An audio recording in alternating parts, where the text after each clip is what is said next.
سود مونږه په پښتو کې وایو سود. جی. اسلام کې دې ته وایي ربا.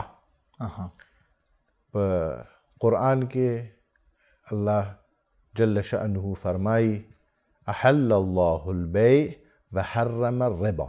جی. خدای بیع یعنی خرید و فروخت حلال کړی دی او ربا سود یې حرام کړی دی. د ربا خواري سود خوړله او دغه ګناهانې کبیره نه دی. یو ځل سود خوړلی دی ربا خواري دی. هغه دغه دی چې یو کس دی هغه پیسې ګټي شي باندې دی باندې ګټي چې خلکو نه سود ربا اخلي. دا هغه لپاره حرام دی، ګناه کبیره دی. او بلې خوا سود ورکوله، د سود ورکوله هغه هم سود خوړلې په شانتې حرامه دی. هم سود خوړله حرامه دی، هم سود ورکوله حرامه دی. هم ربا خواري حرامه دی، هم ربا ورکوله حرامه دی. ربا سود خوړله هغه واضحه دی. مثال ما عرض وکړل اوسه یو کس دی 100,000 روپۍ په قرضې کې یو کس ته ورکوي او چې کله واپس ونه پیسې اخلي 10,000 روپۍ ورنه څه کي واخلي زیاتې واخلي. دا ربا خواري شوله، سود خوري شوله، دا حرامه ده. سود ورکوله ربا ورکوله هغه څرنګه دی؟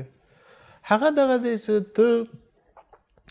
تا قرضه اخیستې دی د 10,000 روپۍ ته ورکوي زیاتې، تا باندې واجب به څه څومره ورکړې؟ 100,000 روپۍ. خو هغه تا ته وایي چې زه 100,000 باندې راضي نه یم، ما ته به 10,000 نورې راکوي. نو ته اوس چې 10,000 هغه ته ورکوي دغه سود ورکوله دی، دغه هم حرامه دی. دغه هم تا لپاره حرامه دی. ربا خوړلې غونته کې ربا ورکوله هم حرامه دی.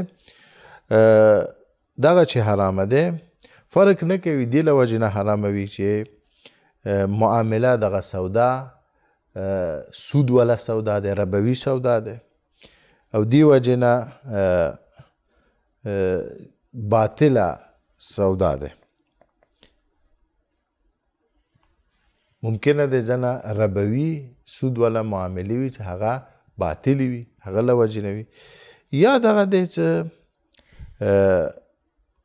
بل څه وجې نه دغه سودا باطله دی خو سود پکې موجود دی. دغه ټولو صورتو کې حرام دي. ربا 3 قسمه دی معاملاتو کې. فی الحال مو خبره څه کې دی؟ فی الحال د مو بحث په سوداوانو کې ربا دی. قرضې کې فی الحال بحث نه کوو، هغه وروسته بحث دی. ربا په سودا کې یعنی په معاملې کې یو ځل نقد معاملې کې دی، یو ځل نسیه معاملې کې دی، یو ځل سلف معاملې کې دی. سلف یعنی پیشګي، مخکې نه پیسې ورکي، مخکې نه پیسې ورکي او کم شی چې تا باندې خرڅوي هغه به وروسته ورکوي. نسیه او سلف یو بل په مقابله کې. نسیه څه دی؟ نسیه دغه دی چې ته ورنه شی راواخلې پیسې وروسته ورکي، قیمت وروسته ورکي، دې ته وایي نسیه. سلف دغه دی پیشګي. پیشګي دغه دی چې پیسې اوس ورکي او هغه شی تا ته وروسته میلاو شي، کم شی چې خرڅ شوی دی. د دې مثال دغه دی چې د بینکونه شول یا نور مؤسسې شولې کمپنۍ شولې، د اول تا نه پیسې واخلي او موټر به وروسته تا ته درکړي. د پیشګي دی. دا معامله سلف دی. سلف ورته ویل کېږي. دې کې هم سود ممکن دی. پس سود یا نقدو کې دی. ربا په نقد سودا کې دی چې نقد نه مراد دغه دی چې هم جنس مغ وخت ورکوي شي او هم قیمت مغ وخت ورکوي شي. دغه دی نقد.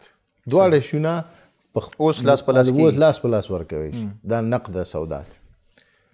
وریجې اخلې، هغه وریجې په مقابلې کې مثال په طور باندې ته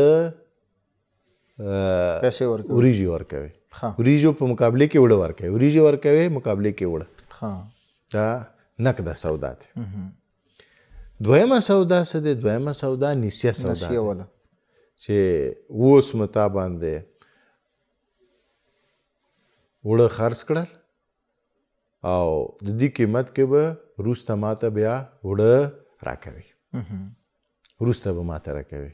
6 میاشتې وروسته به بیا ماته د دې قیمت راکوي. دا شوله څه؟ دا د نسیه کې شول. او همدې شان سره د پیشګي سلف والا کې څه قیمت اوس ورکې، قیمت په طور باندې څه ورکې او هغه جز د ته ورسته درکې د دې تفصیلاتو بیانې کړي.